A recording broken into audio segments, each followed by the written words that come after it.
Good afternoon and welcome to today's webinar with Carrick Wealth and One Global. I'm Andrew Moore. I'm based out of Harare in Zimbabwe. So welcome to everybody, of course, from Zim and our neighbors up north in Zambia. We're going to have today's webinar very much focused on how we assist our Zimbabwean and Zambian clients in investing in property in the UK. But that being said, whilst we will be focusing on Zim and Zambian markets, if you're not from Zim or Zambia, then don't go anywhere. This will still be relevant to you, and yes, we can take it from there. The development that we're talking about today is called the Triangle, based in Ashford in the UK, and we've had very much a lot of success on this since we launched it 2-3 months ago. The uptake has been phenomenal, and as we go through today's webinar, you'll see why. It's arguably one of the most feature-rich and best located developments that, in my personal opinion, that we've had, and hence the reason for the second webinar today. We want to give that opportunity whilst we've still got two handfuls of some really prime units to get in there early. We truly believe that the investment case behind this is going to be phenomenal for our clients within Carrick. So joining me today is George Radford. George is who we've worked with for many years, and he is representing us on the Triangle. So I won't ramble on too much more. I think we'll just get straight into the good stuff. And George, I'll hand over to you. Brilliant. Thank you very much, Andrew, and a big welcome to everyone from Zimbabwe and Zambia. It's Andrew and I were just talking actually, and it's been quite a while since I was in Lusaka or Harare or Bulawayo, and once the flying situation improves, I'm currently based in England, I'll definitely be coming back to both of your beautiful countries. As Andrew mentioned, my name is George Radford. I'm the Managing Director for the UK and Africa, and today I'll be giving you an introduction to our business and also presenting on this investment opportunity. I'd also like to take this opportunity to say thank you very much, Andrew, to you and the Carrick team for the invitation today and for hosting this event. So in terms of One Global, our business, what do we do? In a nutshell, we work with individual clients around the world. Today, obviously, clients based in the Africa region, and help them to invest in direct residential property. We've been going since 2017. We've got offices globally. So we've got a big presence in Asia, the Middle East, Africa, and also in the United Kingdom and in Europe. So our business model essentially is to work with the best developers in market and to provide clients with a turnkey property investment solution. So when clients are investing in direct residential property from anywhere in the world, they know that by working with ourselves and with Carrick, that they are investing in the most effective, efficient, safe way, with a strategy that's designed to optimize the return on investment, which is obviously why people buy investment properties in the first place. So how do we achieve that? So at the start, very much at the front end, research and due diligence is key. So we undertake all the research and due diligence on the property markets and the counterparties, the developers that we work with, to ensure that any product we bring to market is best of market and it represents good value. It's with good developers who have a very strong track record, have a healthy balance sheet, and are going to deliver our clients with a very strong product. So right at the front end, that's our responsibility to ensure that's all in place. From an investment advisory perspective, this is very much understanding individual clients' requirements. And so sitting down with a client, having a Zoom call with a client, assessing your personal circumstances, and then making investment recommendations accordingly, and aligning your circumstances with the most suitable property investment product that's going to meet your needs, you know, in line with your budget and various other things. So once we've secured the investment, say for example someone's buying a 2-bedroom apartment in London or in Ashford, we will then facilitate the legal process and appoint the lawyers who we've screened and vetted. We will facilitate the mortgage process, which I'll come on to a bit later on in the presentation. So we work directly with lenders, but also with a network of mortgage brokers to ensure our clients get access to the best mortgage products out there. And then we've got an in-house lettings and management business. So we ensure our clients' properties, when it completes in a year or two, is managed in the most effective way. So dealing with the snagging, the handover, the marketing of the property, the securing of the tenant, the collection of the rent, and managing it on a day-to-day basis. And then at the back end, assisting with the resales and making sure when clients sell those properties that they optimize their return on equity. So just to touch upon some of the development partners that we work with then. So you can see on here, there's a whole host of world-class developers.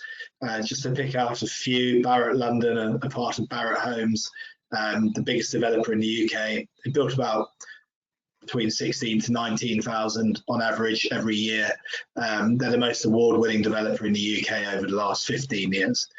Galliard are the biggest privately owned developer in London and the southeast, and then you've got the likes of Berkeley Group, Taylor Wimpey, and then today we're very much truly excited to be presenting a development with a medium-sized developer, King's Crescent Homes, who are a market leader in their space. So for those of you who are maybe not so familiar with Ashford, it's located in the southeast of England in the county of Kent. Also known as the Garden of England. So why would you want to invest in Ashford? A number of reasons, really. I mean, what we're now seeing in the UK property market, which has increased in value over the last 12 months, anywhere from 10 to 15%, and possibly a bit more depending on the location. It's been one of the biggest property booms in decades. So why would Ashford make sense above other places? The fastest growth that we're seeing is commuter towns. Typically commuter towns with easy access to London, half an hour commute on train into London. And Ashford very much ticks those boxes, which we'll come on to. But the town itself is one of the fastest growing property markets in the country. The population is booming, almost a 25% increase in the population in the last 15 years. The house price has increased by 29% over the last 5 years, 39% cheaper than London. So there's great value still in the likes of Ashford. You can get into London in 29 minutes by train. 10,000 new jobs created in the last 5 years. They obviously need somewhere to live. And then there's a new film studio being developed, which I'll come on to. These are not exhaustive, they're very much just a few of the key points that I wanted to highlight. Connectivity is one of the key points I would like to focus on today, because whenever you're buying a property investment, connectivity, proximity to good transport infrastructure is very important for tenants of a property, but also buyers of a property. They want to have the convenience of good connectivity on their doorstep. Ashford is the only place in the United Kingdom outside of London, it's the only town in the United Kingdom, I should probably say, that has access to the Eurostar. So the Eurostar obviously giving direct connectivity to Europe, direct trains to Paris, Brussels, and also into Amsterdam. So from Ashford, 10-minute walk down the road from the development, you can jump on the train and you can be in Paris, direct train, for an hour and 52 minutes. The other way, you jump on the train, you can be in London in 29 minutes. So the connectivity is second to none, and one of the key drivers really for the local economy in Ashford, but also the growth in the property market there. From an employment perspective, it makes a lot of sense for companies to be located in Ashford as opposed maybe to London or Greater London, because the cost of employment is much less. You know, it's almost 30% cheaper from an employer perspective, wages and so on and so forth, to employ staff in Ashford as opposed to London. They've also got a very good college in Ashford. It's been rated as outstanding by Ofsted, and this is obviously very good for the town, meaning there's a very strong education system, and there's an abundance of top schools in the local area. So let's have a look at a few of the key things that are driving the attraction of Ashford and the growth of the property market here. So there's the designer outlet, which is a massive attraction. People come from all over the country to go to the designer outlet to buy clothes. There's also a host of fantastic restaurants there. I'll elaborate on that in a second. Elwick Place, this is the main shopping and leisure centre, which is literally a 4-minute walk from the development, the Triangle, which I will show you a bit later in the presentation. So literally 4 minutes, you've got gym, cinema, leisure sports centre, and retail shopping amenities, plus the whole high street and the town centre. Coming back to the designer outlet, so it may not sound particularly important, and certainly I'm not one to drive for 60, 100 miles to go and buy clothes, but a lot of people do, and there's 3 million people a year that come to the town of Ashford purely to go to the designer outlet and do shopping. And as I said, there's a host of top quality restaurants. So it's not just people outside of Ashford, the local community also come here because it's got so many nice restaurants on their doorstep. Okay, there's an abundance of breweries, there's lots of vineyards around. I won't go into this given that South Africa is close by, and it's certainly not Cape Town, so I wouldn't like to imply that, but there is a booming wine industry in the county of Kent, and there's a lot of microbreweries in the town, which are great for young professionals. People want a fun place to hang out and to socialise, so that's really important as well. This is absolutely of huge significance. I think it's a great accolade for the town of Ashford.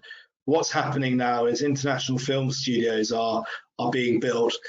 Planning permission has been granted for Netflix and Amazon to build a £250 million film studio. So, I mean, that is significant. And, you know, there's obvious reasons why they've located there. But the main one really is the connectivity.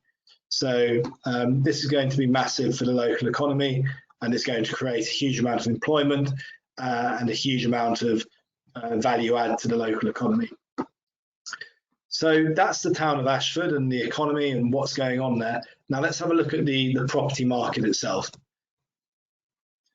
So over the last 5 years, you can see here that Ashford has outperformed a lot of places. So we've seen 29% growth over the last 5 years in the town of Ashford. If we compare that to Kent, the county within Ashford that it sits, you know, it's outperformed 23% growth for Kent.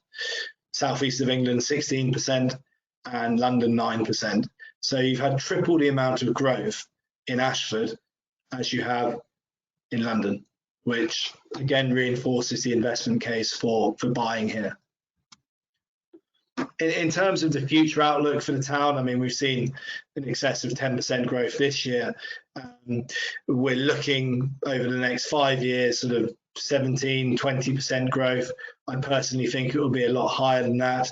You know, these are Savills reports and Jones Lang LaSalle. I'm a bit more bullish than they are. I would say 20, 25% growth over the next 5 years.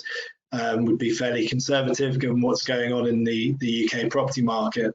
But the point being is, even on a very conservative basis, we are seeing very strong growth in the town of Ashford currently, and also for the years to come ahead. So COVID has presented a lot of challenges, obviously, for the world, and it certainly presented a lot of challenges for the construction industry. And this has largely resulted in a spike in the cost of property, because developers need to pass on the cost to consumers. Simple laws of economics, I suppose. But what also has happened in this time is people's living requirements have changed. So what this shows here is when people are looking for a property to live or to rent, the key things that are important to them. And what we can see here is having the proximity, the little dots, sorry, it's not so big, the little dots are pre-COVID, and the bar charts, the blue bar charts, are now. And this is the ranking of importance. So what we can see here, pre-COVID, being close to park and having outdoor space for your property was not really as important as some other factors. However, now this is the #1 factor that people look for when they are looking to buy or rent a property.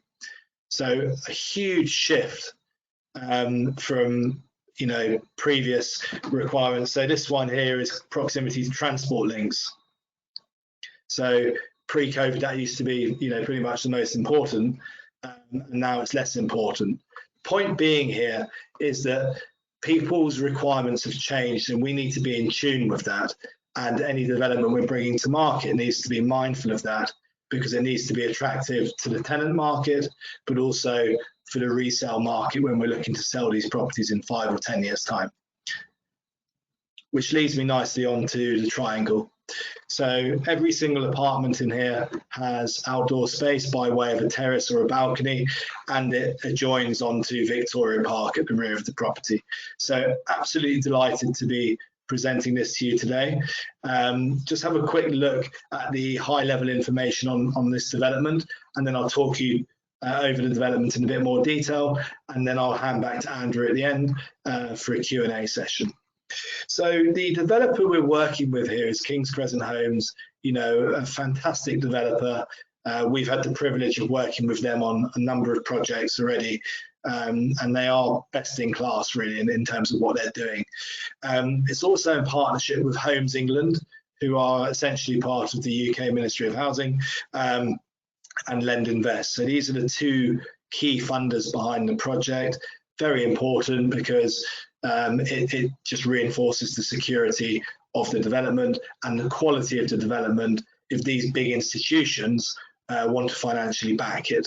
So the project is under construction already.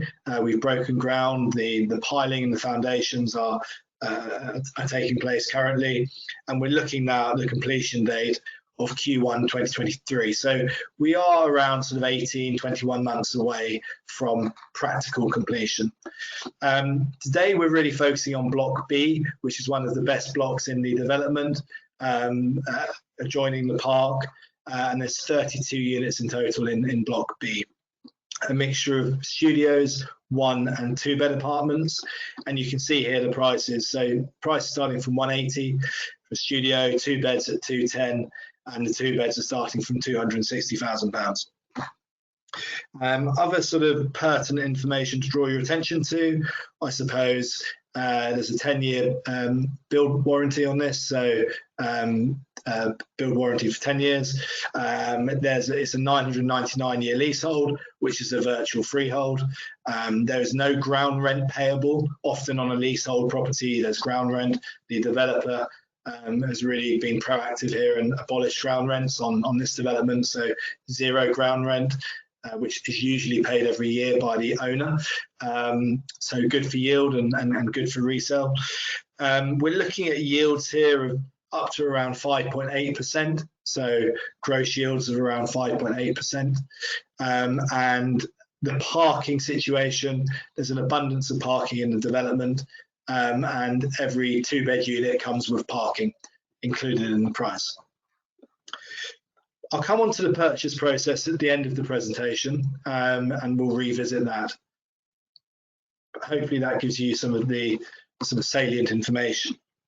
Just to go back to the town of Ashford and look at the geographical location of this project. So the development is situated here.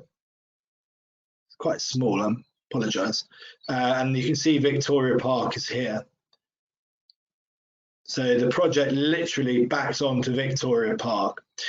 You cross over the bridge, and this is Elwick Place, which is the main shopping and leisure centre, which I pointed out earlier in the presentation. 4-minute walk, you've got gym facilities, sports centre, retail facilities, and then this is the main high street here. This is Ashford Town Centre. So, you know, for people living in our development, it's literally all of the amenities are on your doorstep. There's a little shop here, supermarket, walk down the road, cross over the bridge, and here you are, Ashford International train station. So within a 10-minute walk of the property, you can walk to the train station.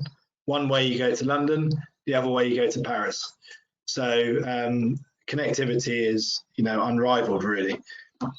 And over here you have the Ashford Designer Outlet, which is the big retail designer outlet I mentioned earlier. There's an abundance of fashion outlets, but also restaurant facilities and shops here. So, you know, that's a 12-15-minute walk from the property. And then obviously you've got a lovely Kent countryside on your doorstep. Sorry, not sure what happened there. So let's just go back to the connectivity. Victoria Park, as I mentioned, on the doorstep. The train station is a 10-minute walk, and the designer outlet is a 14-minute walk. You can get into King's Cross, London King's Cross, 36 minutes. And to give you an idea, from there, you will be able to catch in due course the Crossrail, HS2. I mean, you've got connectivity to the whole country. So the connectivity that not only this development and the Eurostar and the national rail lines create from Ashford, it's also the connectivity you get once you're into London, which is, you know, fantastically attractive. And then in terms of airports, we can get to the airports in an hour, Gatwick, and you can go anywhere in the world from London Gatwick. And the port of Dover is 30 minutes away.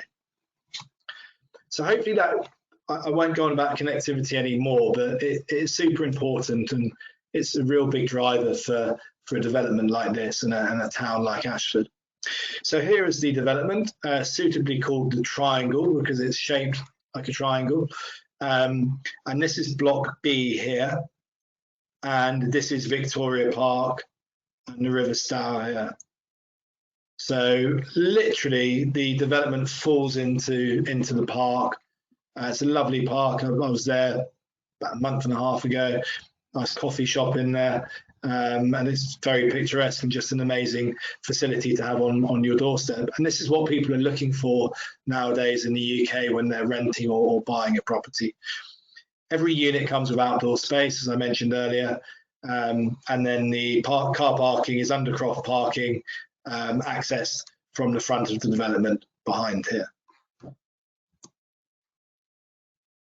This again is Block B from another angle.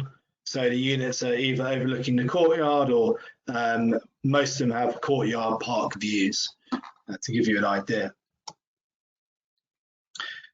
In terms of the finishings and the specification, very, very high spec, all of the appliances that you would expect within a modern property, great connectivity for home working, and obviously having the park and the balconies and the outdoor space, proximity to the coffee shop in the city centre.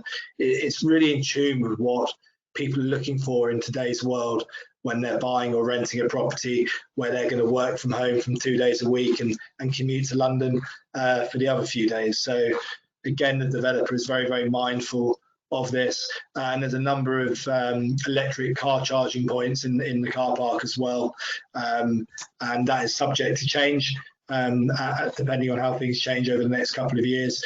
There may even be more electric car park points put in the underground car park to accommodate the change in people's car requirements.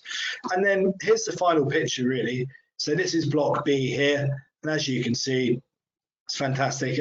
Looks into the courtyard, and then you've got Victoria Park in the background there.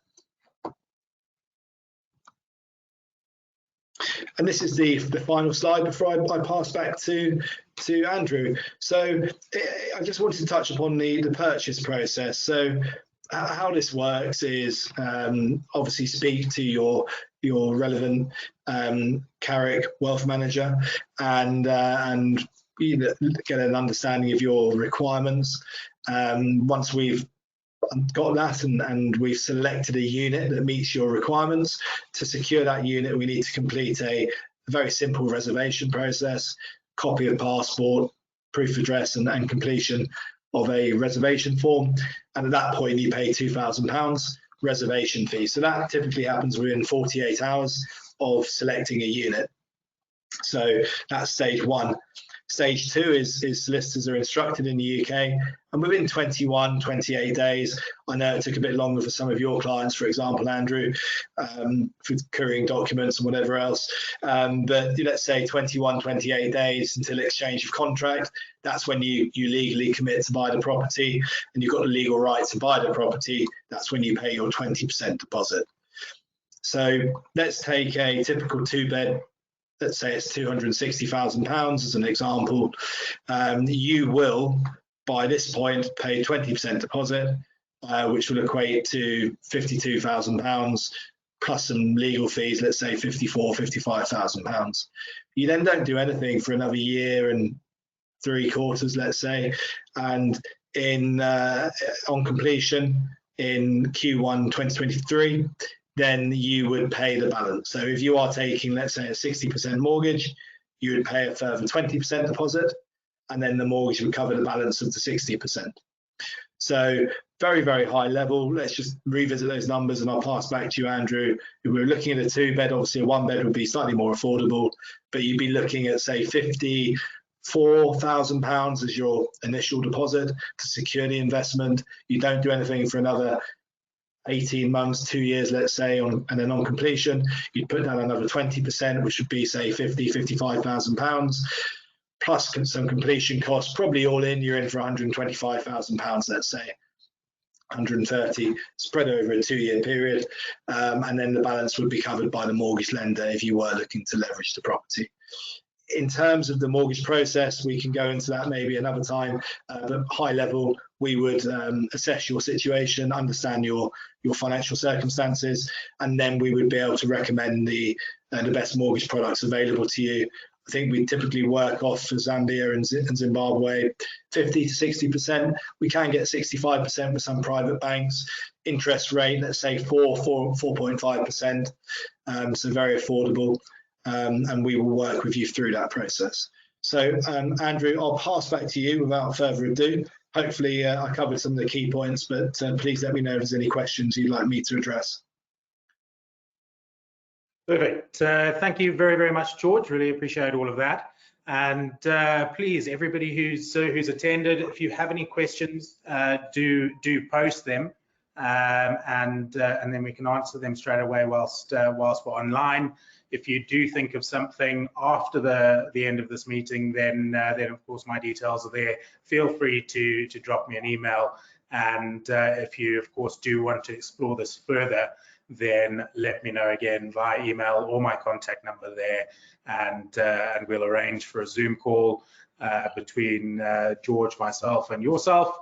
And if you're in Harare, of course, come through to our offices in Sam Levy's village. We'll chat over a coffee, and I'll get George on the screen as well to explore from a personal perspective.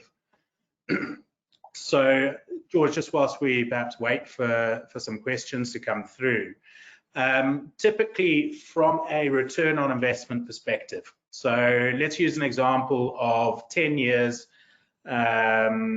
What could we expect on a 10-year, 65% mortgage, 2-bed unit?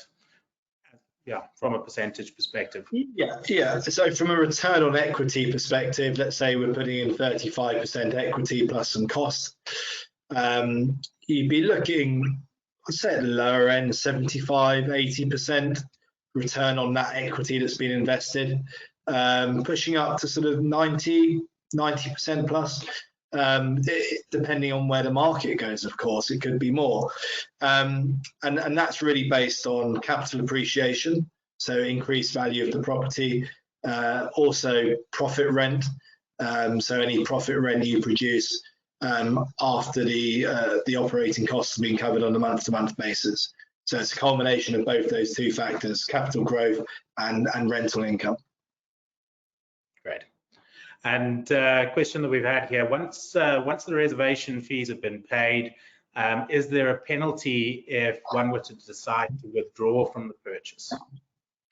Well, naturally, if there is not a good reason for it, and someone withdraws after paying the initial reservation fee, naturally, that would be in jeopardy. The £2,000 reservation fee would be, because that's the upfront commitment to buy the property. In the event the reservation fee was paid and we went through a mortgage pre-approval process and for whatever reason that was declined, then naturally, I think people need to be honourable and that would be returned.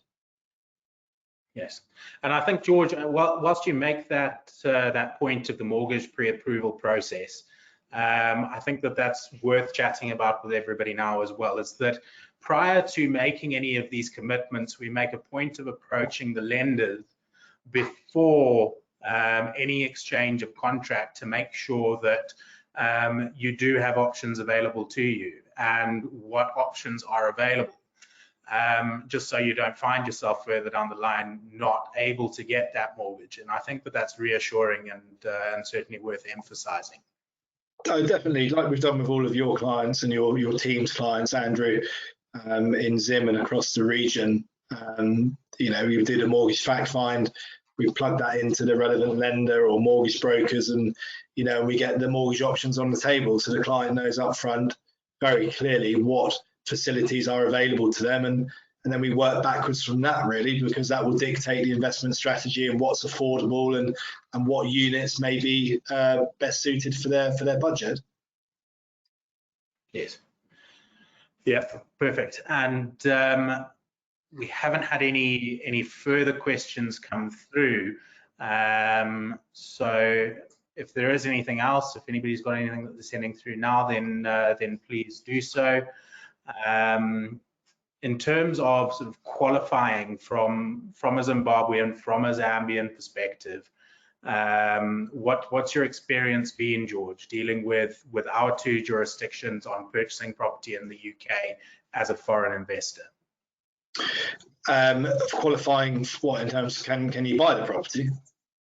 In terms of buying it, getting the mortgage and everything else, I mean, yeah. Sure. I mean, there's no restrictions on buying UK property, obviously. Well, I say that there's no restrictions within reason. So there's no restrictions on any nationality buying a property in the United Kingdom.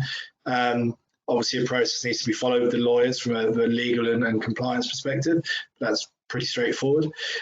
From a mortgage qualification perspective, it's really looking at the client's financial circumstances and supporting those with relevant documents. So, what's the client's income? What's their nationality? What's their employment status? What's their age? And what's their sort of the rest of their sort of outgoings and liabilities, and profiling them in the right way. And naturally, you would need proof of employment to support that, bank statements, some pay slips, maybe the employer's letter. Usual proof of address, proof of ID, and a few other documents. So that in a nutshell is it.